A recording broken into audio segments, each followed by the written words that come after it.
जय हिंद साथियों। मेरे YouTube चैनल स्टडी विद खुशबू में आप सभी का स्वागत है। दोस्तों, आज मैं एसएससी जीडी की प्रतियोगी परीक्षा जो कि 2024 में होने वाली है, उसके लिए सामान्य ज्ञान के महत्वपूर्ण प्रश्न उत्तर लेकर आई हूँ। दोस्तों, अगर आप एसएससी जीडी कांस्टेबल की प्रतियोगी परीक्षा की तैयारी कर रहे हैं तो वीडियो को अंत तक जरूर देखें। सभी प्रश्न बहुत ही महत्वपूर्ण है परीक्षा की दृष्टि से।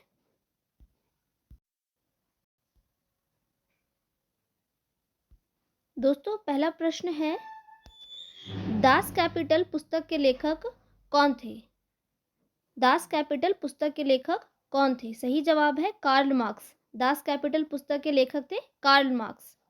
अगला सवाल है, मूर्ति भंजक आक्रमणकारी किसे कहा जाता था? तो दोस्तों, इसका आंसर है महमूद गजनी। मूर्ति भंजक आक्रमणकारी महमूद गजनी को कहा जाता था। अगला सवाल है, गुर्जर प्रतिहार वंश के संस्थापक कौन थे? गुर्जर प्रतिहार वंश के संस्थापक थे नागभट्ट प्रथम। कौन थे दोस्तों गुर्जर प्रतिहार वंश के संस्थापक? नागभट्ट प्रथम। अगला सवाल है, चौहान वंश का संस्थापक कौन था? तो दोस्तों, चौहान वंश का संस्थापक था वासुदेव। कौन था? वासुदेव। अगला सवाल है, विजयनगर साम्राज्य की स्थापना कब और किसने की?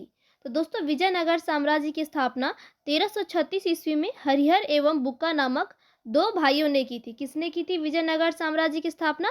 हरिहर एवं बुक्का नामक दो भाइयों ने 1336 ईस्वी में। अगला सवाल है, बाबर ने भारत पर कितनी बार आक्रमण किया? तो दोस्तों, बाबर ने भारत में 5 बार आक्रमण किया था। कितनी बार किया था? 5 बार। अगला सवाल है, दीन पनाह नामक नगर की स्थापना किसके द्वारा की गई थी? तो दोस्तों, दीन पनाह नामक नगर की स्थापना हुमायूं के द्वारा की गई थी। किसके द्वारा की गई थी? हुमायूं के द्वारा। अगला सवाल है, हुमायूं नामा की रचना किसके द्वारा की गई थी?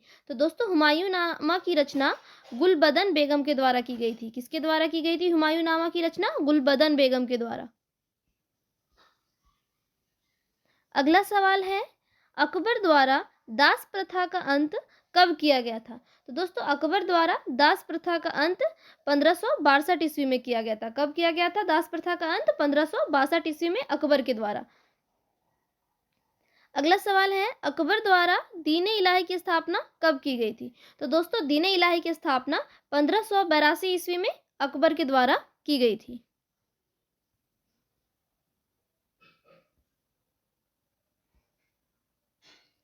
अगला सवाल है, ताजमहल का निर्माण करने वाला मुख्य स्थापत्य कलाकार कौन था?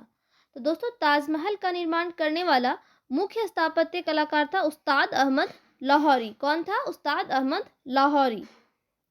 अगला सवाल है, मुगल शासन व्यवस्था में मंत्री परिषद को क्या कहा जाता था? तो दोस्तों, मुगल शासन व्यवस्था में मंत्री परिषद को विजारत कहा जाता था। क्या कहा जाता था? विजारत।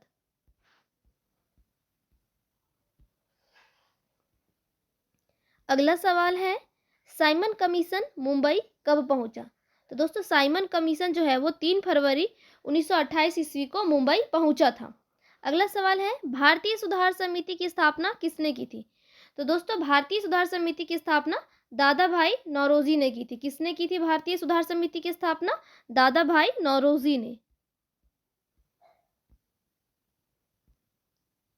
अगला सवाल है, ब्रिटिश हाउस ऑफ कॉमन्स का चुनाव लड़ने वाले प्रथम भारतीय कौन थे?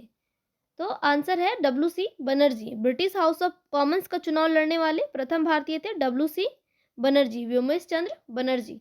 अगला सवाल है, खुदीराम बोस को फांसी कब दी गई थी? तो खुदीराम बोस को फांसी 11 अगस्त 1908 ईस्वी में दी गई थी। कब दी गई थी खुदीराम बोस को फांसी? 11 अगस्त 1908 ईस्वी को। अगला सवाल है, वेलूर मठ की स्थापना किसके द्वारा की गई थी? तो वेलूर मठ की स्थापना स्वामी विवेकानंद के द्वारा की गई थी। किसके द्वारा की गई थी वेलूर मठ की स्थापना? स्वामी विवेकानंद के द्वारा।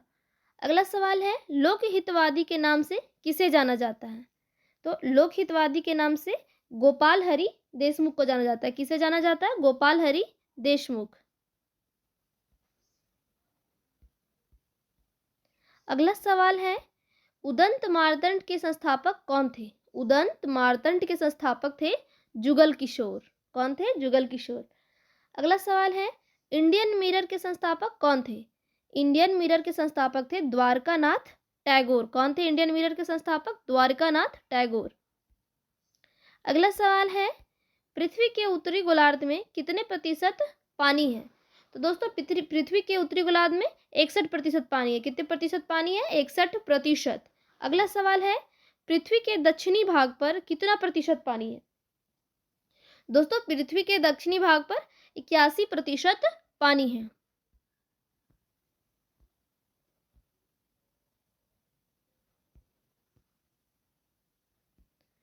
अगला सवाल है,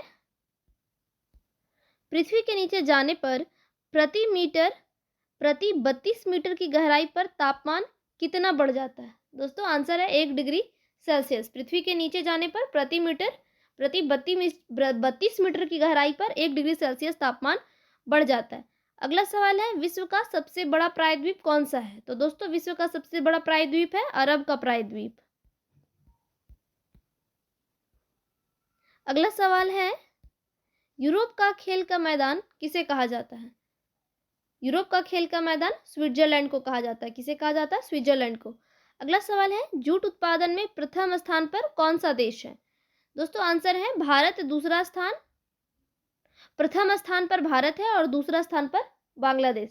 जूट उत्पादन में प्रथम स्थान पर भारत है और दूसरे स्थान पर है बांग्लादेश। अगला सवाल है, विश्व का सबसे बड़ा नदी द्वीप कौन सा है? विश्व का सबसे बड़ा नदी द्वीप है माजुली। अगला सवाल है, भारत का सबसे बड़ा चिड़ियाघर कहाँ स्थित है? तो भारत का सबसे बड़ा चिड़ियाघर स्थित है जूलॉजिकल गार्डन कोलकाता अलीपुर। भारत का सबसे बड़ा चिड़ियाघर स्थित है चिड़ियाघर है जूलॉजिकल गार्डन, जो कि कोलकाता अलीपुर में स्थित है। अगला सवाल है, प्रधानमंत्री फसल बीमा योजना की शुरुआत कब की गई थी? दोस्तों इसका आंसर है 13 जनवरी 2016। प्रधानमंत्री फसल बीमा योजना की शुरुआत 13 जनवरी 2016 को की गई थी। अगला सवाल है, प्राकृतिक बहुलक के उदाहरण है।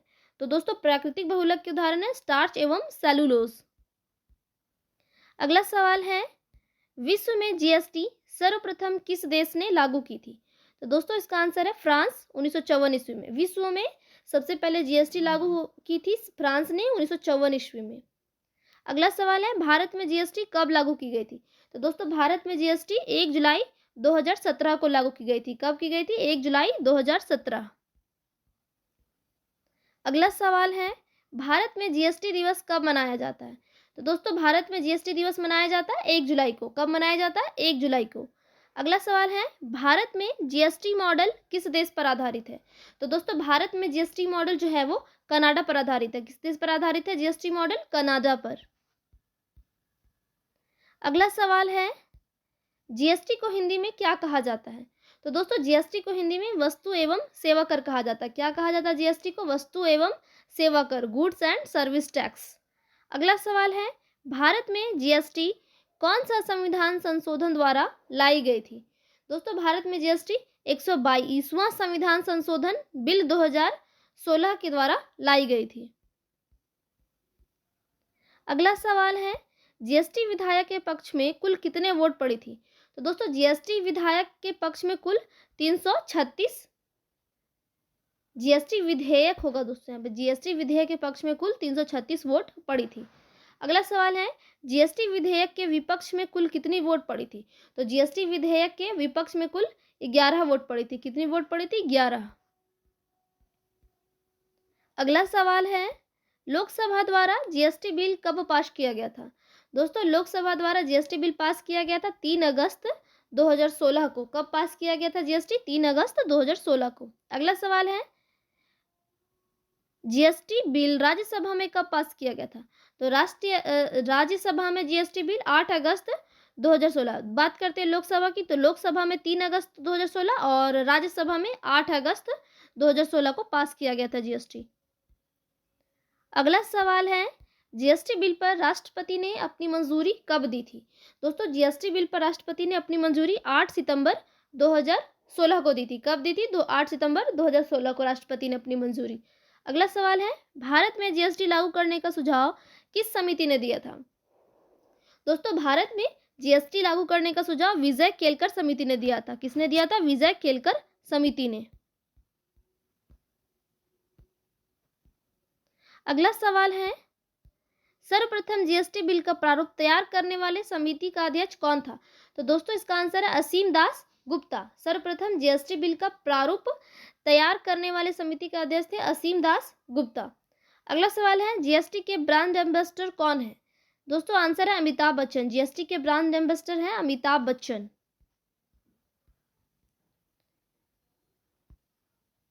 अगला सवाल है, जीएसटी बिल को सर्वप्रथम पारित करने वाला राज्य कौन सा था?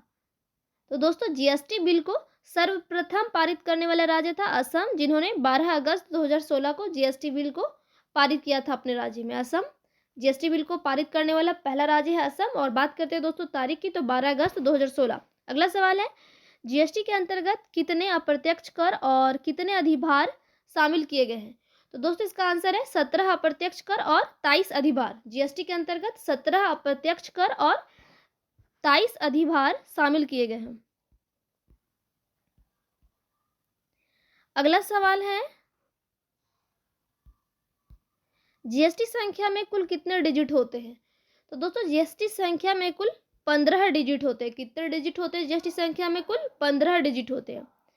अगला सवाल है, जीएसटी के अंतर्गत निर्धारित किए गए दरें कितने प्रकार के हैं? दोस्तों जीएसटी के अंतर्गत निर्धारित जो दरें हैं वो 4 प्रकार की हैं, 5%, 12%, 18 और 28%।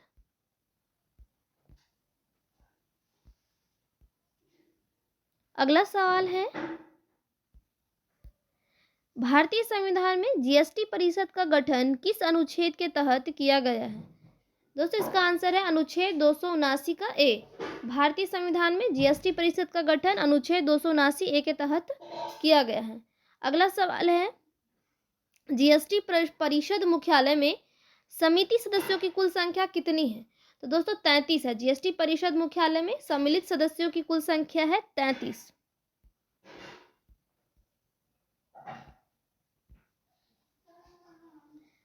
अगला सवाल है, जीएसटी से बाहर किस किस को रखा गया है? दोस्तों आंसर है शराब, पेट्रोलियम वस्तुएं, शिक्षा और स्वास्थ्य सेवाएं। जीएसटी से बाहर रखा गया शराब, पेट्रोलियम वस्तुएं, शिक्षा और स्वास्थ्य सेवाओं को जीएसटी से बाहर रखा गया है। अगला सवाल है, भारत जीएसटी लागू करने वाला कितने नंबर का देश है? दोस्तों भारत जीएसटी लागू करने का 161 नंबर का देश है। कितने नंबर का देश है? 161 नंबर का। अगला सवाल है, भारत के पड़ोसी देशों की संख्या कितनी है? भारत के पड़ोसी देशों की संख्या है 9, 2 स्थलीय और 2 जलीय। अगला सवाल है, भारत के साथ कितने स्थल और जल सीमा लगते हैं? भारत के साथ कितने देश स्थल और जल सीमा लगाते हैं?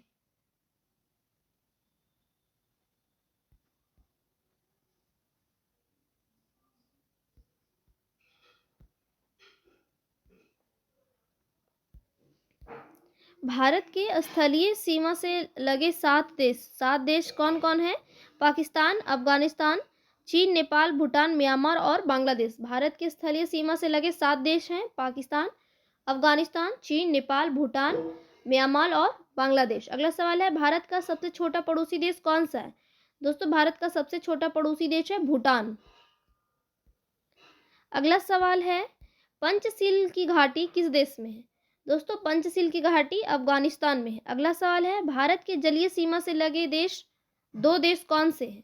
तो भारत की जलीय सीमा से लगे देश 2 देश हैं, भारत, मालदीव और श्रीलंका। कौन है? मालदीव और श्रीलंका। अगला सवाल है, पाक जल संधि किन 2 देशों के बीच में है? आंसर है भारत और श्रीलंका। पाक जल संधि भारत और श्रीलंका देशों के बीच है। दोस्तों वीडियो कैसी लगी कमेंट करके ज़रूर बताएं, और मेरे चैनल पर नए हैं तो प्लीज़ सब्सक्राइब करें।